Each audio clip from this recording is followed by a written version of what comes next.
Olá, amigos, seguidores, inscritos e apoiadores do nosso canal.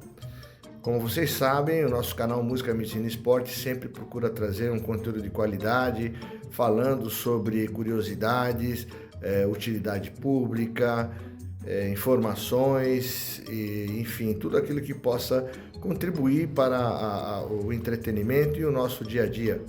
Mas para isso nós temos um custo, nós temos um equipamento que a gente precisa ter no nosso estúdio, as pessoas que trabalham conosco, que obviamente também dependem desse nosso trabalho, e o YouTube ainda não monetiza adequadamente o nosso canal. Então, para isso, nós precisamos da sua ajuda. Vocês estão vendo aí no nosso vídeo a chave Pix e o QR Code para aqueles que quiserem contribuir. E na descrição do vídeo nós temos o link do Apoia-se. Qualquer valor, qualquer quantia vai ser muito útil para que possamos continuar fazendo do nosso canal um veículo importante para as pessoas. Agradeço demais e não se esqueça, contribua para o Música, Medicina e Esporte. Vamos em frente. Desses esportes de luta, de luta, né, óbvio, olímpica, qual o pior que tem mais contato é o boxe? Olha, por incrível que pareça, o boxe, as lesões mais importantes acontecem mais no treino do que na própria competição. Mas, assim, a gente tem muito mais lesões, por exemplo, no taekwondo, pela velocidade do chute, pelo tipo de movimentação, você tem situações muito mais graves. Que pontua no rosto, né? E depois, com a mudança da regra, em que a pontuação acabou aumentando por esses golpes que são dados na cabeça, você acaba, obviamente, os adversários acabam buscando muito mais esse contato. Então, por conseguinte, você tem uma ocorrência muito maior desse tipo de lesão.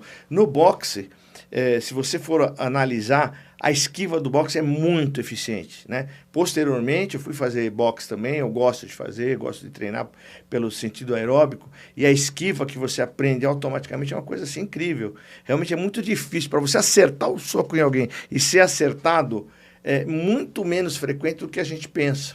Né? Porque a gente fala, o boxe fica socando a cara. Não é tão simples assim.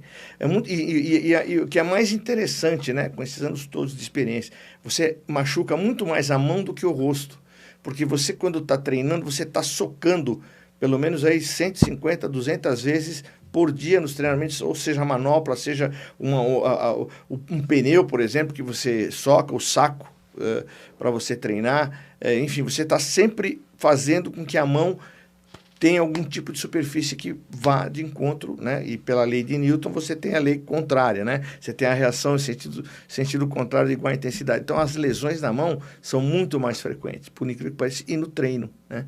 Porque o treino do boxe é muito eficiente, né? Quando você nocauteia, realmente é um golpe perfeito, né? E realmente praticamente você acaba a luta quando você acerta um golpe mais contundente. A lesão mais frequente no boxe? Por exemplo, a primeira lesão, a mais frequente, é o sangramento nasal. É a primeira lesão na estatística, né? Porque, obviamente, é o local mais exposto. Então, o primeiro é o sangramento nasal, o segundo são os cortes. E é interessante que os cortes aumentaram, assim, vertiginosamente por conta da retirada do capacete. E essa foi uma das coisas das quais, por fazer parte da comissão médica da AIBA, eu discuti bastante na época. E fui voto vencido, porque... Obviamente, você, quando pensa em Jogos Olímpicos, isso, nesses anos todos de olimpismo, a gente aprende que os Jogos Olímpicos é business, né? É negócio. Hoje, passou aquela época daquela coisa lúdica, né? Eu faço sempre um paralelo que os Jogos Olímpicos, antes da queda do Muro de Berlim, era uma polarização política, né? Socialismo contra capitalismo, aquela história do Ocidente, contra, né, os países da cortina de ferro. Então, porque havia aquela necessidade da supremacia de um sistema sobre o outro. Aliás, isso começou lá atrás, né, infelizmente, com aquele nefasto nazismo, né, em que se tentou usar os esportes como uma propaganda política. Então, ali já o esporte foi usado como propaganda política. Depois que acabou a Segunda Guerra Mundial, houve a polarização, né, entre esses dois sistemas, e obviamente você tem aí o aparecimento do doping, por exemplo, porque por conta das questões políticas e querer mostrar que há supremacia, você desenvolve os meios ilícitos para você ganhar a competição. Depois, historicamente, com a queda do Muro de Berlim, praticamente acabou essa polarização, e aí vieram o quê? Vieram as grandes marcas, veio o dinheiro, veio o interesse financeiro. E aí existe uma outra forma de corromper o esporte, né? O interesse monetário. E é o que os Jogos Olímpicos se tornaram hoje, né? Se você vê, por exemplo, a inclusão do golfe, né? Por quê? Para trazer o Tiger Woods. Por que você trouxe, por exemplo, o basquete antigamente era disputado por amadores.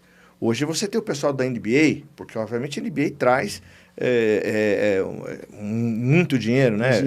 O futebol, hoje você tem abertura para 3 atletas importantes. Então você tem o Neymar, disputou, por exemplo, Jogos Olímpicos. Então, o esporte é hoje um business, né? Então, obviamente, você com tudo isso, você traz aí todos os problemas ligados ao esporte. Então, você tem aí até a forma de tentar enganar, a forma de você, enfim, ganhar uma competição de forma ilícita, e também, obviamente, traz o lado positivo, né?